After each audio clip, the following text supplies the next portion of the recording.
కల్పన పంచుమర్తి.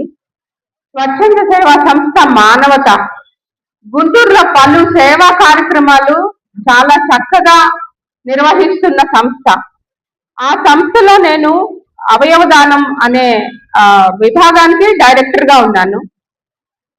ఇక్కడ senior citizens మహిళా విభాగం ఆధ్వర్యంలో ఇంత చక్కటి కార్యక్రమం ప్రతి నెల ఇక్కడ జరుగుతూనే ఉంది. ఈ సీనియర్ సిటిజన్స్ విభాగం అధ్యక్షులైన రాధాబాయి గారికి, అలాగే ట్రెజరర్ లలిత కుమారి గారికి, సెక్రటరీ గారు నాగరాజ లక్ష్మి గారు ఇక్కడ లేరు, ఆవిడ అసలు ఈ కార్యక్రమం అరేంజ్ చేశారు. ఆవిడకి నా హృదయపూర్వక ధన్యవాదాలు తెలియజేస్తున్నాను. ఈ అందరూ మహానుభావులు ఇక్కడ ఉన్న సీనియర్ సిటిజన్స్ అందరూ ఆ దేవదేవుడు వెంకటేశ్వర స్వామి సన్నిధిలో ఈ ప్రతిరోజు సాయంత్రం మీరు చాలా చక్కగా ఉల్లాసంగా ఉత్సాహంగా మీ సాయంత్రం సమయాన్ని వినియోగించుకుంటున్నారు. ఇక్కడ ఉన్న వాళ్ళందరూ చాలా విఘ్నులు మేధావులు. మీ అందరికీ అంటే నేను చెప్పాల్సిన అవసరం కూడా లేదు, కానీ నా కర్తవ్యంగా నేను అవయవ దానం అవగాహన అన్ని దానాల్లో కల్లా మిన్న అన్నదానం అని మనం ఇప్పటిదాకా విన్నాం. అన్నదానం కంటే కూడా గొప్ప మహాదానం అవయవ దానం. అవసరంలో ఉన్న వారందరికీ మనం జీవించి ఉన్నంత కాలం మాత్రమే కాకుండా మన మరణానంతరం కూడా మనకి దానం చేసే ఒక గొప్ప అవకాశం అవయవ దానం.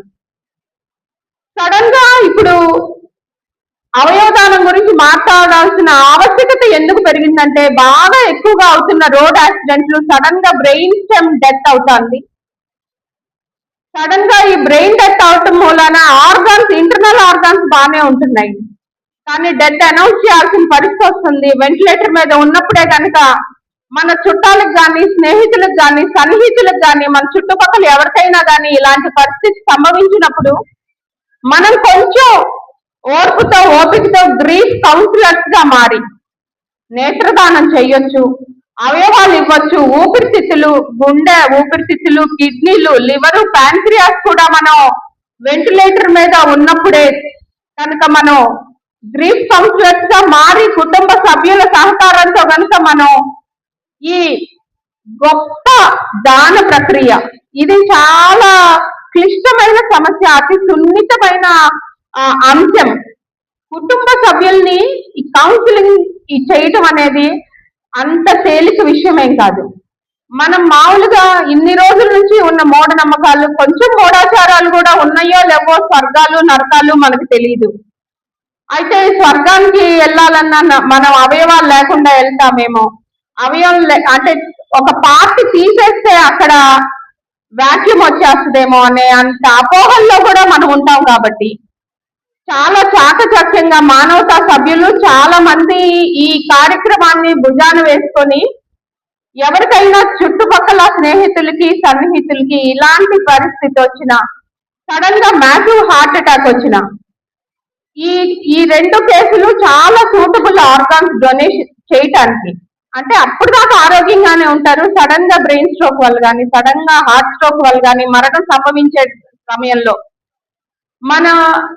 మనకి ఈ ఆలోచన, చుట్టుపక్కల వాళ్ళకి, పక్కన వాళ్ళకి, సన్నిహితులకి ఈ ఆలోచన వచ్చినప్పుడు వెంటనే, అంటే మామూలుగా మనం కాన్షియస్ లో ఉన్నప్పుడైతే జీవన్ దాన్ ట్రస్ట్ లో మనం నమోదు చేసుకోవాలి. మన కన్సెంట్ ఫామ్ తీసుకోవాలి. మనం రిజిస్టర్ చేసుకుంటే www జీవన్ దాన్ ట్రస్ట్ .co.in లో కనుక మనం రిజిస్టర్ చేసుకొని మన కన్సెంట్ ఫామ్ ఇస్తే, పొరపాటున మాకేమైనా మరణం సంభవిస్తే నా శరీరంలో ఉన్న అవయవాలన్నీ నేను దానం చేయడానికి సిద్ధంగా ఉన్నాను, నా కుటుంబ సభ్యుల సహాయ సహకారాలతో అనే అంశం మీద కనుక మనం కన్సెంట్ ఫామ్ కనుక ఇచ్చినట్టయితే, కన్సెంట్ ఫామ్ 2 రోజుల్లో మనకి డౌన్లోడ్ చేసుకోవచ్చు. ఆ రిజిస్టర్ అయిన కన్సెంట్ ఫామ్ ని, అది కుటుంబ సభ్యుల సహకారంతో.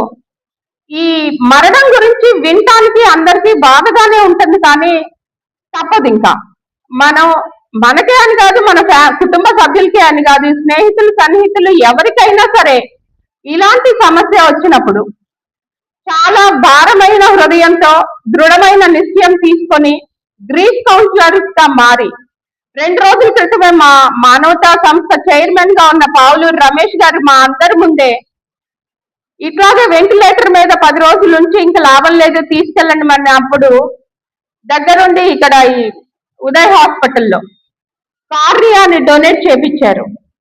అది చాలా గొప్ప సంకల్పం ఉండాలి, చాలా గొప్ప సహాయ సహకారాలు.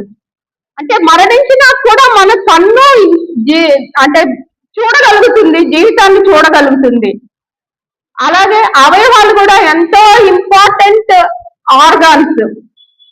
అంత ఇంపార్టెంట్ అయిన ఆర్గాన్స్ ఈ షుగర్లు, బీపీల వల్ల ఈ నవీన నాగరిక అంటే ఇప్పుడు ఉన్న టెన్షన్స్, చిన్న పిల్లల దగ్గర నుంచి పెద్దల దాకా ఒత్తిడి ఆహారంలో కూడా అంటే మనం స్వచ్ఛమైన